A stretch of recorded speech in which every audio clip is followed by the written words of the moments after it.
네, 안녕하십니까. 벤처 창업과 법률 강의 이제 오늘 14번째 14강으로서 저의 강의는 다 마치려고 합니다. 이번 학기에 어쨌든 비대면으로 이렇게 동영상 강의를 통해서 여러분들에게 벤처 창업에 대한 법률 내지는 창업의 기술 뭐 이런 부분을 전체적으로 강의했는데 지금까지 강의해 온 걸 오늘 다시 한번 정리하고 또 오늘 강의하는 부분은 벤처 창업 내지는 일반 창업에 있어서의 정부 지원 정책이라든가 여러 가지 제도에 대한 설명을 하는 것으로 진행하겠습니다.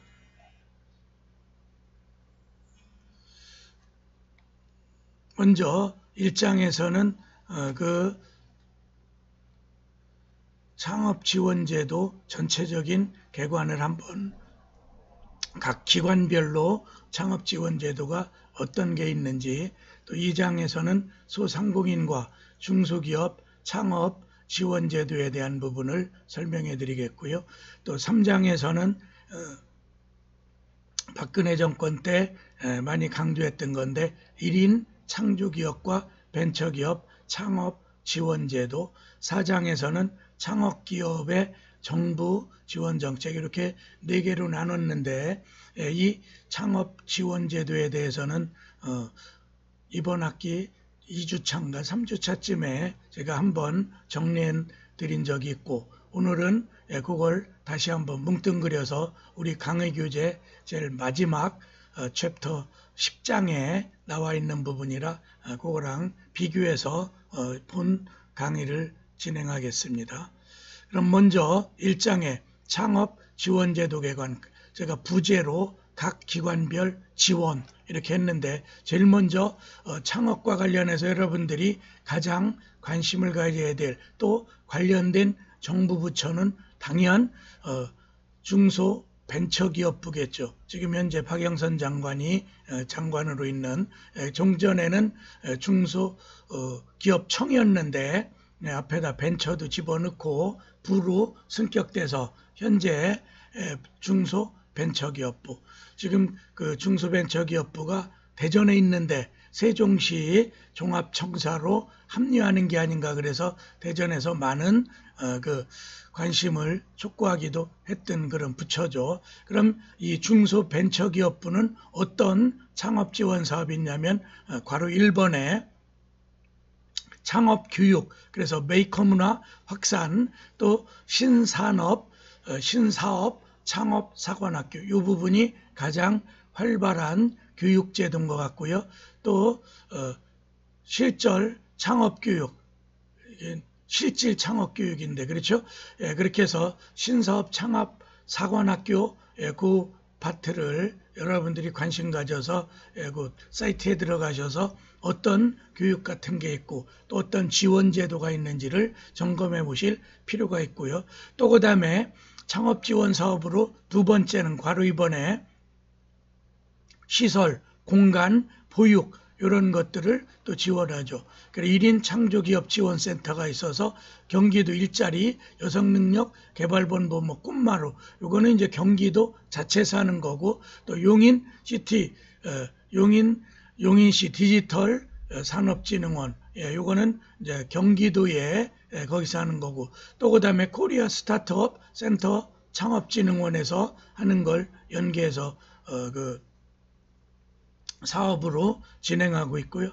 또 그 다음에 중장년 기술 창업센터, 또 창조경제혁신센터, 대전에도 당연히 있죠. 그래서 창업 지원 사업에 관련되는 이런 것들을 연계해 있으니까 여러분들이 한번 사이트에 방문하셔서 나에 적합한 창업 지원을 어떤 걸 컨설팅 받을 수 있는가, 이런 부분을 체크해 보시고요. 그 다음에 2장에는 큰 2번에 2절 중소기업도 진흥공단이라는 곳이 있죠. 거기에 창업지원제도에 여기 이제 융자 대상이 되는 건 어떤 게 있냐면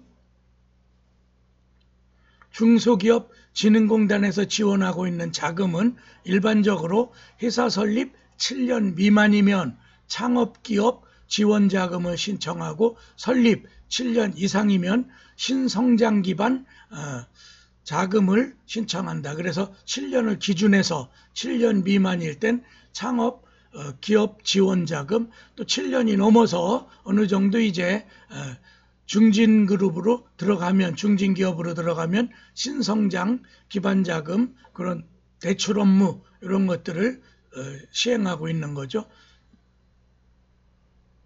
그 다음에 중소기업진흥공단 일반 창업 기업 지원으로서는 사업 개시일부터 7년 미만인 중소기업 및 창업을 준비 중인 자, 이게 위에서 얘기했던 창업기업 지원자금을 그렇게 해서 알선해 주는 거고요.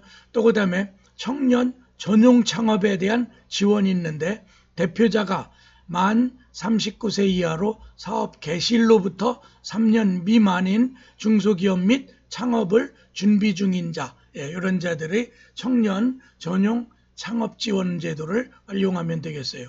그 다음에 괄호 2번에는 융자 절차를 크게 살펴보면, 융자 지원은 먼저 자가진단, 내가 어떤 창업에 있어서의 지원을 받을까 스스로 자기 진단을 한번 해보는 거죠. 그 다음에 사전에 상담을 통해서 온라인 신청순으로 진행돼서 온라인에서 서류 제출, 또 이제 뭐 스캐닝 같은 걸 통해서 서류를 받겠죠.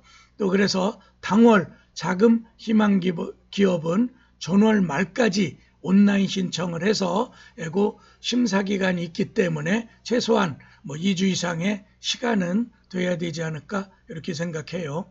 그 다음에 괄호 3번에는 융자 대상을 결정하게 되는데, 기업 평가라죠. 기술성, 사업성, 미래 성장성, 또 경영 능력, 사업 기획, 타당성 등을 종합 평가하여 기업 평가 등급을 산정하고, 그래서 몇 등급에 해당하는지에 따라서 합당한 그 융자 대상을 정하겠죠. 그래, 그런 걸 세부적으로 보면 일자리, 안정자금, 수급기업에 대해 기업 평가 시 가점을 부여한다. 그래서 일자리를 창출하는 그런 그 창업기획이라면 조금 점수를 올려준다는 거죠. 또 하나는 고용 창출 및 수출 실적 등을 기업 평가 지표에 반영하여 우대한다. 그래서 여러 가지 고용 창출 효과를 발생할 수 있는지, 또 해외에 수출 실적 같은 게 제대로 있는지, 이런 것들을 다 적극적으로 제시해서 기업 평가 등급을 올릴 필요가 있다는 걸 암시하고 있는 거죠.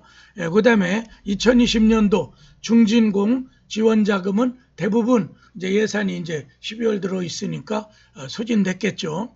추경 등 대비 담당자와 사전 상담을 통한 이제 2021년도 이제 내년 상반기에 본격적으로, 그래 여러분들처럼 창업에 관심 있거나 창업 준비라는 분들은 10월, 11월, 12월에 계획을 철저히 세워놓고 1월 초에 각 부처별로 이제 사업을 본격적으로 추진해죠. 어젠가 보니까 내년도 예산이 553조 원인가요? 그 정도로 여야 간 합의가 이루어져서 12월 중에 이제 예산이 확정되면 1월 초부터 본격적으로 각 부처별로, 그래 여러분들이 지금 오늘 제가 이제 각 기관별 지원 제도를 개략적으로 설명해 드리면 각 기관 사이트에 방문해서 여러분들이 어떤 지원 제도가 나에게 타당한지 이런 것들을 집중적으로 파악해 볼 필요가 있어요. 그리고 상반기에 대부분 이런 창업 지원 자금들이 다 없어져서 중하반기에 가면은 소진돼서 이제 예산이 다 지급이 된 거죠. 그런 식으로 여러분들이 11월부터 연초 1월 초까지 2021년 1월 초까지는 집중적으로 창업 자금을 지원하는 기관들을 검색해 볼 필요가 있는 거죠. 괄호 4번의 융자 범위, 첫 번째 시설 자금은 생산 설비 및 시험 검사 장비 도입 등에 소요되는 자금으로 그 범위 안에 있는 거고, 또 정보화 촉진 및 서비스 제공 등에 소요되는 자금, 이것도 다 시설 자금에 들어가죠. 또 공정 설치 및 안정성 평가 등에 소요되는 자금, 그리고 어떤 프로세스, 자기 이제 자동화 공정 이런 것들을 설치할 때 들어가는 비용이 시설 자금이죠. 또 유통 및 물류 시설 등에 소요되는 자금이라든가 사업장 건축 자금, 토지 구입비, 임차 보증금 및 사업장 확보 자금, 이런 것들이 넓은 의미의 시설 자금에 들어가죠. 그 다음에 운전 자금이라는 게 있는데 창업 소요 비용이라든가 제품 생산 비용 또 기업 경영에 소요되는 자금. 그래서 이제 어느 정도 창업이 이루어지면 그 운전 자금이 필요하겠죠. 그래야 이제 기업이 지속적으로 활동을 할 수 있으니까. 그래서 시설 자금과 운전 자금으로 나누어서 자금 지원을 하고 있다. 그 다음에 문의처는 통합콜센터 1357번으로 전화 줘도 되고, 또 아니면 인터넷 사이트에 중소기업 창업 지원 공단, 옛날엔 공단인데 지금 진흥원으로 조금 이제 범위를 넓혀놨죠. 그걸 방문해서 확인해 보시면 돼요. 그 다음에 세 번째는 창업진흥원. 이게 이제 중소벤처기업부의 산하기관으로 속해 있는 거죠. 그래서 창업진흥원의 창업지원제도를 한번 살펴보면 중소기업 창업지원법이라는 게 있었죠. 그래서 제39조 창업진흥원 1항 창업을 촉진하고 창업기업의 성장을 효율적으로 지원하기 위하여 창업진흥원을 설립한다. 두 번째, 진흥원은 법인으로 하며 주진사무소의 소재지에서 설립 등기를 함으로써 성립한다. 그래 지금 이제 현재 그 중소기업 창업지원법에 따라 창업진흥원이 설립돼 있죠. 그 다음에 8항, 그 39조 8항에 가보면 진흥원에 관하여 이 법에서 정한 것을 제외하고는 민법의 재단법인에 관한 규정을 준용한다. 그래 이런 진흥원은 적합한 게 법인의 종류 중엔 재단법인이죠. 정부기관의 출연, 거기서 자금 같은 걸 지원해서 일정한 기금을 운영해 나가는 이걸 재단법인. 그래서 사단법인은 사람이 중심이 되는 그런 법인단체를 얘기하고 법인을 둘로 나눴죠. 사단, 재단법인. 그 다음에 창업진흥원은 다음 각호 사업을 수행한다. 그래 중소기업 창업지원법 39조 4항에 창업 활성화를 위한 정책의 조사 연구를 하고 또 그 다음에 창업자에 대한 자금, 인력, 판로 및 입지 등에 관한 정보 제공 및 지원, 창업 촉진을 위한 교육 모델 개발 및 운영 보급, 또 창업 실태조사 분석, 뭐 이런 것들이 창업진흥원의 업무 범위. 또 그 뒤에 많은데 뭐 국제기구에 이런 걸 교류한다. 또 우수 예비 창업자 발굴 및 직업, 또 재창업자 교육 직업, 청년 창업자 교육 및 사업화 지원. 그러니까 여러분들이 아까 중소벤처기업부에 또 소상공인 지원센터라든가 중소기업 진흥원 이런 데가 여러분들이 관심 있어 하는 그런 사업들이 많으니까 이런 데 들어가서 나에 맞는 그런 컨설팅 같은 걸 받을 필요 있죠. 그래서 여기 또 특히 중소기업진흥원에서 여러분들이 가장 주목해야 될 게 K 스타트업 창업 플랫폼이에요. 그리고 여기서 많은 경진대회도 하고 또 지원 정책 또 소식 이런 걸 게시판을 통해서 하고 있어요. 그래서 여러분들이 K-스타트업을 즐겨찾기 같은 데다가 체크해놨다가 여기 들어가서 많은 정보를 얻으시기 바랍니다. 우리나라의 모든 사업의 근간이 되기도 하고 다음 세대 희망인 중소 벤처기업을 지원하는 플랫폼이 있다. 중소벤처기업부 산하 창업진흥원에서 운영하는 모든 창업자들을 응원하고 지원하는 프로그램이 소개되고 안내 및 선정시까지 지원까지 가능한 종합 포털 서비스를 하는 그런 플랫폼. 그래서 여러분들이 K-스타트업 한글로 쳐도 되고 뭐 영어로 K-스타트업 이렇게 쳐도 이 플랫폼에 들어가서 많은 정보를 발굴할 수 있어요. 그래서 제가 요게 이제 그 홈페이지에 대문 사진이에요. 꼭대기 보면 중소벤처기업부라고 돼 있고 뭐 로그인이니 회원가입 이러한 접속할 수 있는 그런 그 배너가 있고 그다음에 뭐 창업 교육, 시설 공간 이런 것도 빌려준다는 거죠. 멘토링 내지는 또 컨설팅도 하고 또 사업화, 내가 창업한 걸 어떻게 사업화하는지 또 나의 아이디어를 사업으로 인큐베이팅 해주고 뭐 이런 거 하겠죠. 또 정착 자금, 거기서 자금을 지원하게 되고 또 R&D, 연구개발을 통해서 지원해줘. 또 팔로, 그 다음에 해외 진출, 그래서 수출 같은 것도 중소기업들의 애로사항이 해외 마케팅이죠. 또 그 다음에 행사, 네트워크, 그래서 자기들이 어떤 경진대회, 또 그 다음에 같은 창업하려는 자들끼리의 네트워크도 구축해 주기도 하고 뭐 이런 거예요. 그래 여기에 K 스타트업 이렇게 하나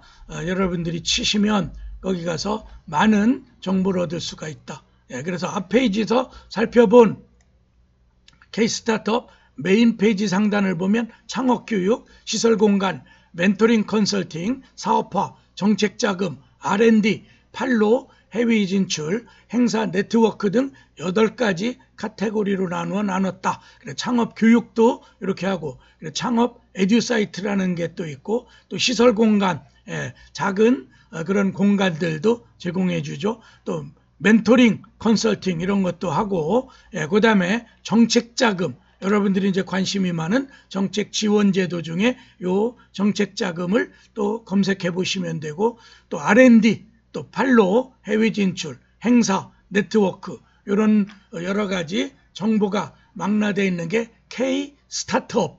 요게 아주 포털로서는 제가 볼 때 가장 정보도 많고 충실한 포털인 것 같아요.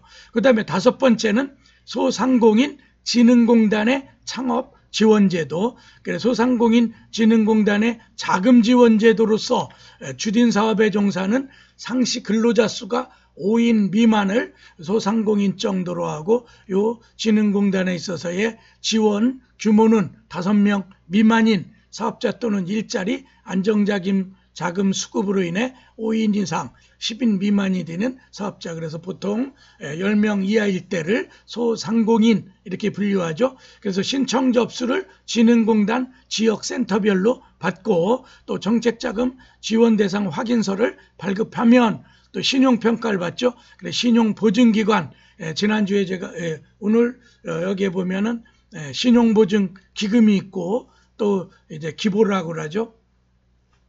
또 그 다음에 거기에 이런 보증기관을 통해서 신용평가도 받고, 거기서 주로 하는 일이 신용보증서를 발급해 주는 거죠. 신용, 재정상태, 경영능력, 사업성 등 평가 후에 이 보증서를 발급받으면 그 보증서를 기점으로 해서 은행에서 대출 실행을 하죠. 신용, 담보, 보증 등을 통해 대출을 해준다. 그래서 여기서 신용보증서 발급받는 게 중요하겠죠. 그래서 소상공인 진흥공단 홈페이지는 제가 www.semis.or.kr 그리고 한글로 포털에다가 소상공인 진흥공단 이렇게 치면은 소상공인들을 지원하는 제도에 일정한 지원을 받을 수가 있죠. 그 다음에 또 여성분들이라면 여성기업의 창업지원제도가 있고, 또 장애인들 있죠.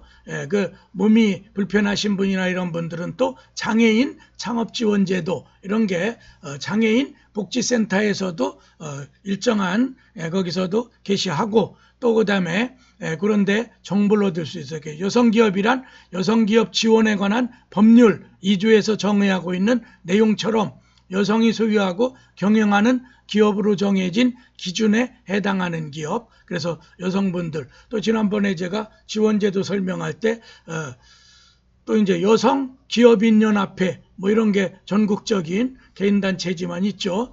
그런 데를 통해서 또 정부의 여성자금 지원 혜택을 받기 위해선 여성기업으로 검증을 받아 여성기업 확인서를 발급받아야 한다. 이런 또 확인서를 그 기관에서 띄워주는 거죠. 또 중소벤처기업부는 맨 마지막에 보면 여성기업을 더욱 튼튼하게 하기 위하여 여성기업 창업과 판로 개척, 여성창업 지원금에 대한 다양한 지원 제도를 시행하고 있으니까 그런데 관련되시는 분들은 들어가서 하시면 되죠. 여성 가장 창업지원금이라는 게 있어 여성이면서 가족들을 거느리는 가장에 대해서는 또 그런 특혜를 주는 제도가 있다. 그래 여성 창업자를 위하여 연 2% 금리로 최대 1억 원까지 융자 지원을 한다.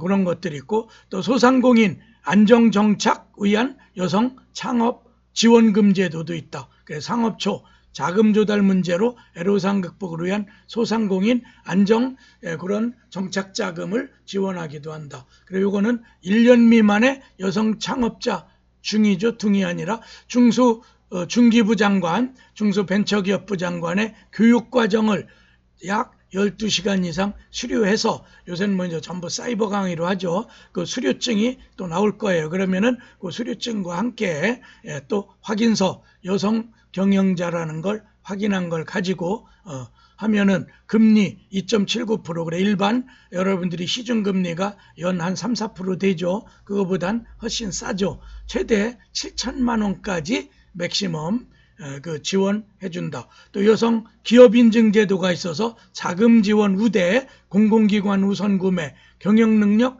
향상 지원, 창업 지원 이런 여성 기업 인증 제도를 또 활용하시면 되겠죠. 잠시 10분 쉬었다가 신용보증기금과 기술보증기금 아까 어떤 보증 확인서 이걸 받아서 일반 은행 가서 대출 같은 걸 할 수 있는 그런 전문 보증기관이죠. 그 7절부터는 10분 쉬었다가 계속 하겠습니다.